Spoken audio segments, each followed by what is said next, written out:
What's up, everybody? Welcome back to the Square the Circle Music channel. It's me, your old pal Mage. That's right. You made it back here tonight. I made it back here tonight. We're all alive. We're all together. Everything's okay. So, what are we going to talk about tonight, Mage? Well, usually here on the Square the Circle Music channel, we talk about music appreciation and record collecting. That's right. This is going to be third part in a series that I started.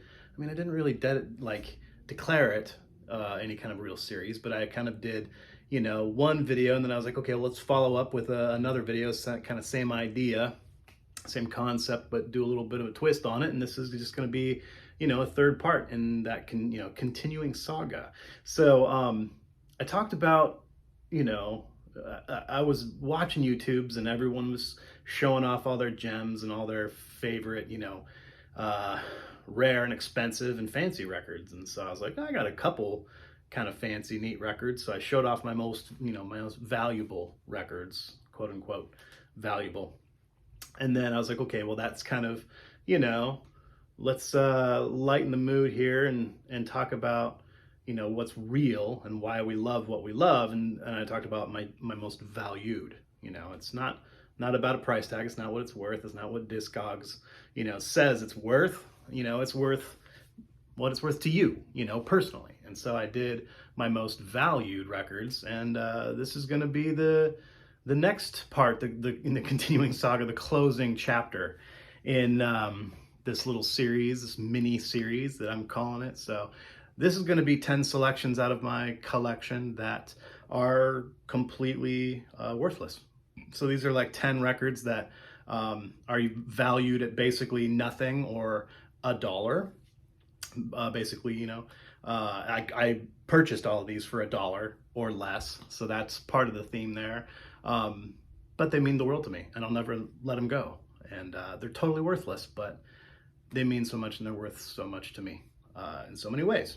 So that's kind of like, a tangent of, what we were talking about last time with just my most valued records. But these ones are quite literally, like in everybody's book, pretty much worthless. Most people I know don't give a shit about this stuff, and I love it and I cherish it.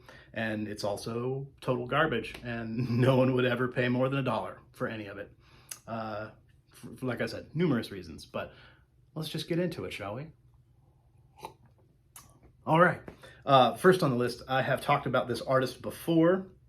I don't believe I've ever brought this selection out specifically, but I brought out other wonderful pieces of work by him. He is a pianist by the name of Marcus Allen, and this is his album called Breathe. It's actually like, it's a duo. He pairs up often with a lot of artists that share that label. It's called Rising Sun Records. It's a really fantastic small independent label that existed like in the mid to late 70s and into the early 80s as well. Really, cashing in on all those, post hippie summer of love, next generation in line, and kind of like keeping that fire alive of that kind of like hippie music, but this kind of being more kind of soft jazz oriented, and but still excellent mood music. Guys like me, I happily lap this shit up at every chance I get.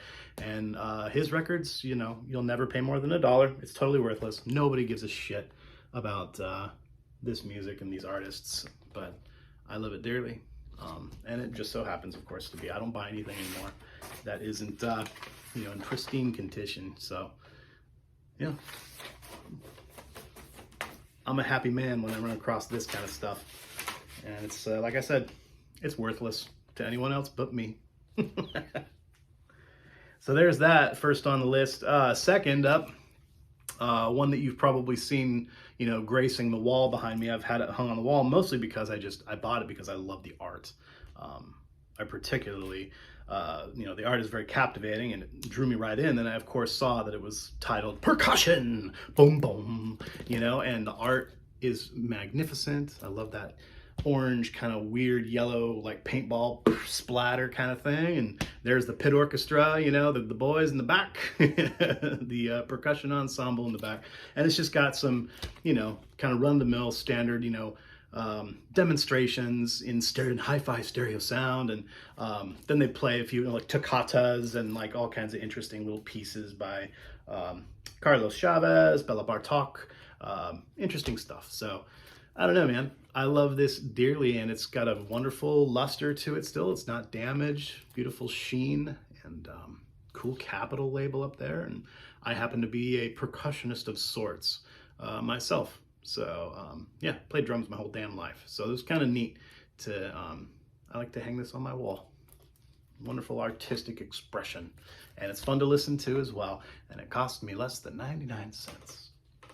It ain't worth shit, and no one gives a shit about it, except for me. Because I'm a dork. And here's some more dork music. This means the world to me. I just actually found this copy. I've had so many copies of this in the past, but I started specifically buying stuff that's, you know, really wicked, perfectly clean, you know, no scratches, nothing wrong with it, because I want everything that graces the table, you know, that I run through the old stylus to be, you know, near mint as I can get. And so when I find classical, you know, masterpieces on really beautiful, artistic, cool cover of quality vinyl, I pick them up. And so this is Stravinsky's Rite of Spring. I love the art. The Vox label, it's all around, it's in absolutely mint condition, and it's of course one of the greatest pieces, if not the greatest piece of symphonic music ever composed. So hooray for Igor Stravinsky, and this was $1, and I cherish it. Most people don't give two fucks about classical music or contemporary style classical symphonic music, but I adore it. And so these are gems. These types of things are gems to me. I only really have a handful of really important classical pieces, you know, important to me, I mean, but all my shit's really run of the mill. Of course, it's the same stuff that everyone, you know, idolizes when it comes to this genre. I don't listen to any real like obscurities, you know. But yeah, that's that. Kind of in the same vein of like this theme we've been going on here. You know, there's just a lot of instrumental and symphonic and orchestral music and stuff. People just don't fucking care about it. But that's great. So stay that way. It's all the better for guys like me, guys and girls like me, who adore it and always come across these like incredibly cheap, if not free, you know, incredible pieces of music and recordings that are often in perfect condition, and you get them for super duper duper duper cheap. I've talked about this so many times. I love Isao Tomita, Japanese electronic wizard, kind of the godfather of, could be considered one of the godfathers amongst many other, you know, pioneers of electronic synthesis and whatnot. But he was doing it with some of the earliest cats. He was doing this like in the late 60s, early 70s. And made a career for himself. And he primarily, well, yeah, he kind of made his entire career off of doing, you know, the classics. Here you have, this one's called Snowflakes Are Dancing, and that's the title of it, sorry. He does all Debussy, Claude Debussy compositions. There's the mastermind himself. And yeah, like I said, you'll find this for free everywhere. No one gives a shit. Everyone's like, oh, this is some weird stuff. I grew up in a household based, you know, just spoon-fed this type of stuff. You know, mom loved this. So did dad, you know, everybody did in my family. I have two sisters, and we would just, you know, this was one of our favorite records to put on at night and dance around the house to. And it, you know, left childhood with me and followed me along. And here it is 42 years later, and I'm still singing its praises. Unfortunately, this is not the original copy that my mother gave to me. I do have that. I think I gave it to a sister, one of my sisters, or maybe it's still in a box somewhere. But it's fucking thrashed, like totally thrashed. So I had to, you know, pick up the next mint copy I ever found. So I still have had this for a long fucking time. But yeah, like I said, it's worthless, totally worthless. Nobody gives a shit about it. Everyone was just throwing it away. You'll find it in bargain bins from here to eternity. So one of my very favorites. All right, kind of breaking the mold here a little bit, kind of like, you know, going to kind of cooler, crazier places. This is stuff that still, you'll find in, free bins at record stores at the front of the store. There's just always that pile of just free shit, like this will always be in the free box. And it'll almost always be completely pristine. Sometimes even totally unplayed. Shadowfax is probably one of my favorite bands, like, ever. I love all of their material. This is kind of one of their more kind of weirdo, obscure ones, like 1984. What is it called? The Dreams of Children. 1984, they had an album every year, basically, between, their first album was like in 76, and they were like a prog band. They were a fucking sick prog band, actually. Really, really great stuff. But then they kind of like disappeared for 4 or 5 years, and then regrouped with like maybe 1 or 2 new individuals. But yeah, and then spit out an album every year, basically from 1982, I think, or 1983 on. Every year through like 1988 or shit, even like 1990. Album every year. This was 84.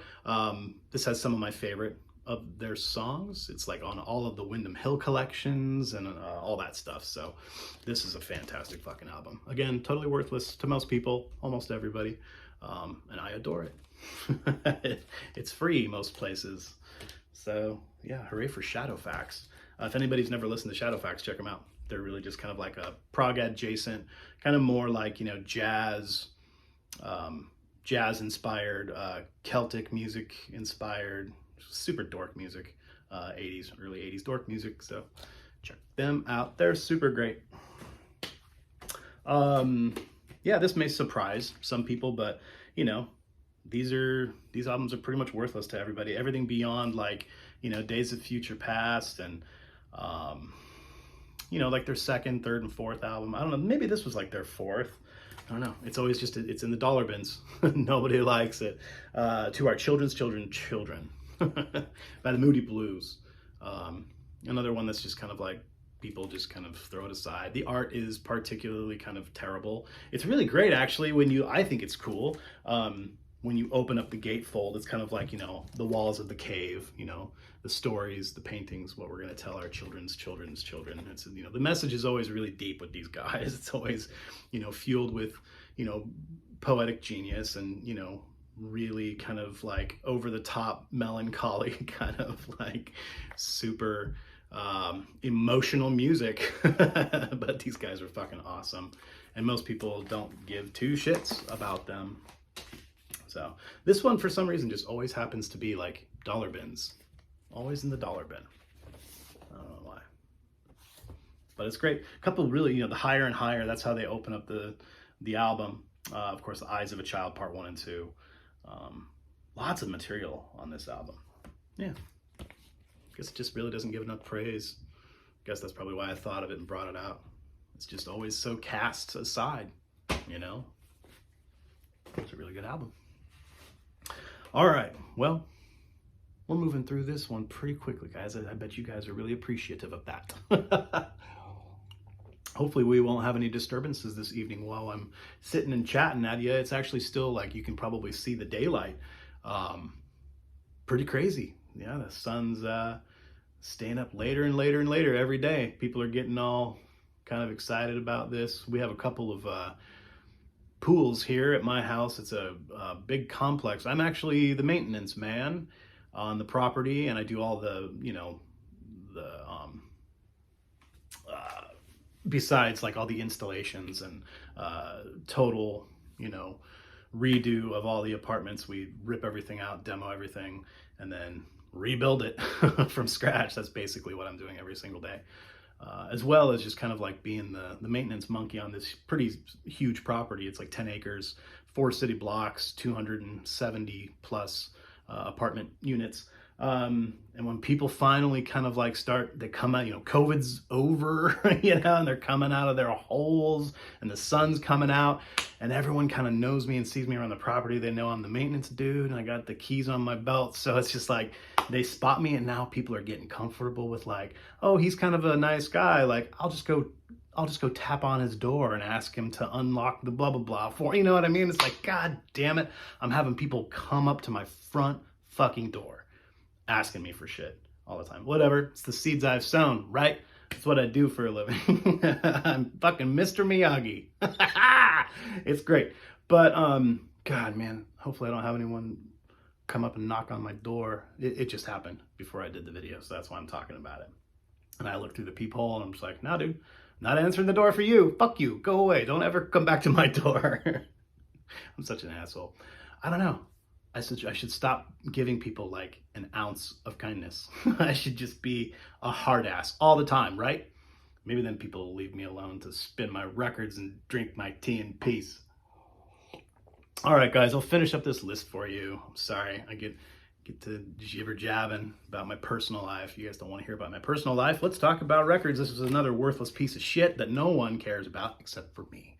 Huge place in my heart. I've talked about her many, many times. I talk about her on my other little mini episodes that I do about my tinkle tunes that I love, you know, piano music and, you know, the kind of softer side of life. She's definitely in my heart and has, you know, I have a huge soft spot for her. And I've talked about her, you know, as one of my favorite female artists. She's gorgeous. Pianist Liz Story did some albums for the Windham Hill label, also did many other albums. She's Juilliard School of Music certified, whatever, you know, she's a bona fide, legit, badass musician. And she also plays a wicked jazz piano. And that's a lot of what her beginning and early career was in the mid to late 70s as well as into the 80s. She was just doing a lot of really great jazz piano for the Windham Hill label and lots of others. And yeah, she's amazing. I love it. You'll see this all the time. Free bucks, you know. Or did that sound like I said $3? No, free box is what I meant to say. Free box, dude. Always less than $1. People give it to you. And I cherish it and adore it. My copy is mint. Yeah. I love that album. No one gives a shit. And this one too, man. Like, this one's always in the dollar bins, which is crazy to me. And a lot of times it's in pretty damn good condition. But I just brought this up because my brain instinctively went to it. I was like, obviously that's not worthless.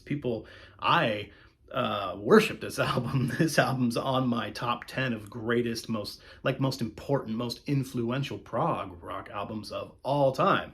And it's, you know, Emerson, Lake and Palmer's first, but people don't give a shit about it. And it doesn't have like the look of Tarkus, and it doesn't have that kind of like, you know, immediate, like everybody knows about brain salad surgery, you know, just because of the Geiger artwork and whatever else, you know. People just see this and don't really put two and two together. They don't think it's great and they just kind of shuffle it away.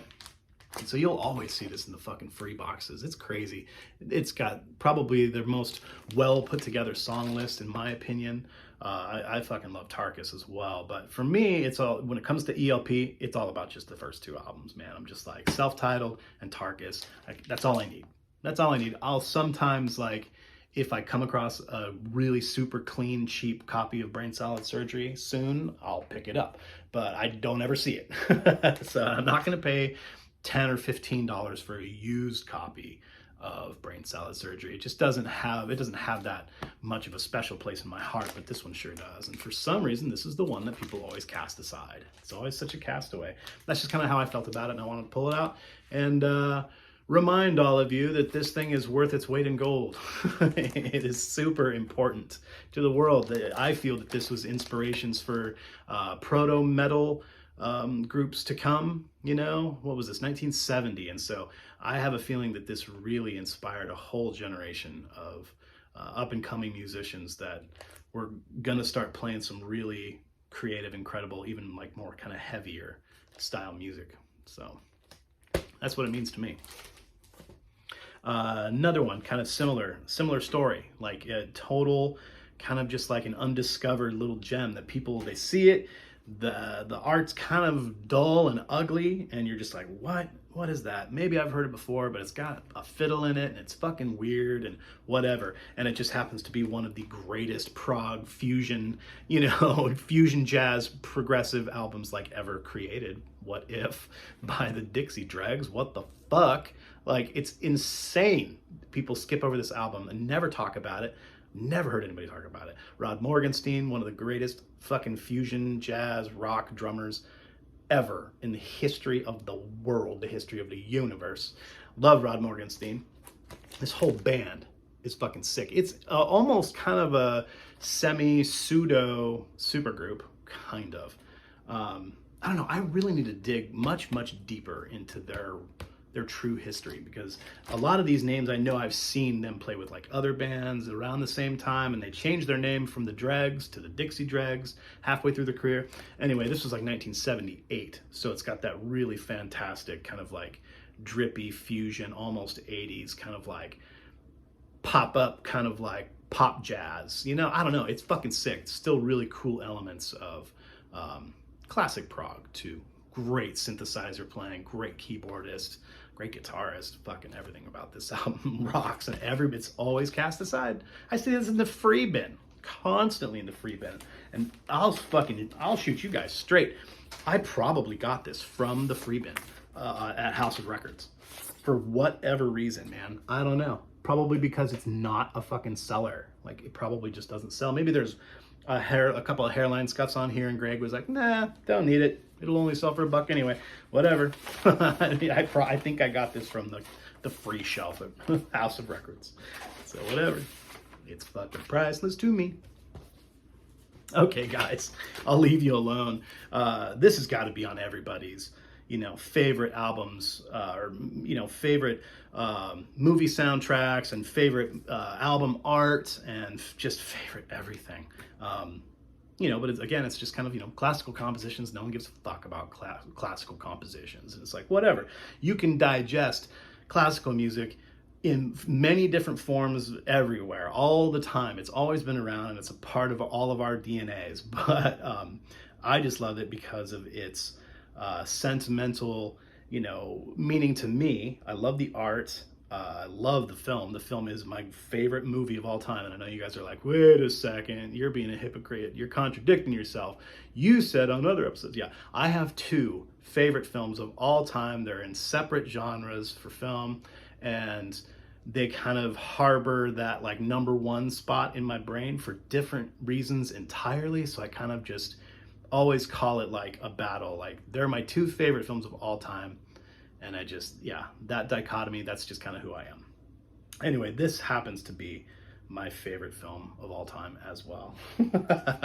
2001: A Space Odyssey. Of course, the film directed by Stanley Kubrick, story written by Arthur C. Clarke. This was like 1968, I believe, the movie was made. Arthur C. Clarke wrote it about a decade or a little more earlier, probably in the mid-50s, I think, when he penned that story. One of the greatest, it is, in my opinion, the greatest sci-fi novel ever written. I guess he penned that whole thing staying at the Chelsea Hotel in New York City. Like, crazy story on its own. You guys should read about it. But anyway, and this film happens to be a goddamn masterpiece. In every way, shape, and form. And just, more of the same. Debussy, I think, right? Or no. Who is it? The Swiss composer. Who does that on the Blue Danube? God damn it. For some reason that shit is escaping me right now. Of course, the main theme also, thus spoke Zarathustra, that whole thing. Strauss, thank you. So that was by Richard Strauss. There's 2 Strausses. Richard Strauss did that, and the other Strauss, Johann Strauss. Sorry, the Blue Danube, which takes up like a solid like 25 minutes of the movie, the beginning of the movie. But what a just absolute masterpiece, and the music adds so much to it. And this is just something, like I said, free bins from here to eternity. It's always free. Got myself a fucking almost, I don't know, I'd say not near mint, but very good plus to excellent. There's that little spine problem right there, but besides that little tiny spine problem, a little bit of shelf ring wear, it's like, who cares? It's nearly perfect. Yeah, I'll put this on and reminisce all the time. Got the original inner and everything. Fucking cool. I don't know if the LP was put out same year that the film was released, so that had to have been 1968 or 1969. I've chopped this up and used it for collage art like 100 times, and I've had so many copies of this because it's just, like I said, no one gives a shit. Yeah. talk about the GOAT, greatest film of all time. So, yeah, that's my list, guys. My top 10 favorite worthless albums. Totally worthless pieces of shit. And I spin them all the damn time. That's what we do around here on the Square of the Circle Music channel. Here in Western Oregon, you get records for damn near free. You take them in and you love them like they're your own. That's what you do. I want to say thank you all for joining me on this little mini series excursion that we did over the last 2 or 3 weeks, talking about our most valuable and our most valued and our most worthless records. Hope you had fun. I'll see you around, and peace in the crease, peace in the Middle East, peace at your mom's house, and don't forget to brush your teeth, keep your ass clean. Love you guys. Peace be with you.